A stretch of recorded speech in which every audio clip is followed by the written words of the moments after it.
Hi friends, మీరు ఎలా ఉన్నారు? మేమైతే చాలా బాగున్నానండి. మీరు కూడా అలాగే ఉండాలని కోరుకుంటున్నాను.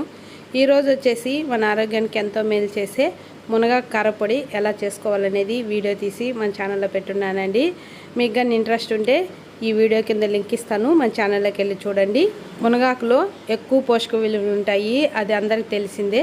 ఈ మునగాకు కారపొడి వేడివేడి అన్నంలో నెయ్యి వేసుకొని కలుపుకొని తిన్నామంటే ఒక్క ముద్ద తింటే 4 ముద్దలు తినేస్తారండి, అంత బాగుంటుంది.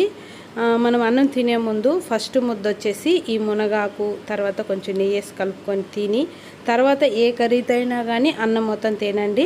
అలా ఒక 40 రోజులు కానీ తిన్నారంటే మన కంటి చూపు బాగా మెరుగుపడుతుంది. ఇలా మునగాకుతో కారపొడే కాదండి, తాలింపైనే చేసుకోవచ్చు, తర్వాత పప్పులో కూడా వేసుకొని తినచ్చు. ఇలా ఏదో ఒక రూపంలో మనం మునగాకు చేసుకొని తిన్నామంటే కంటి చూపే కాదండి, అనేక రోగాలు కూడా తగ్గిపోతాయి. ఇలాంటి మంచి మంచి వీడియోల కోసం నా ఛానల్ని సబ్స్క్రైబ్ చేసుకోండి.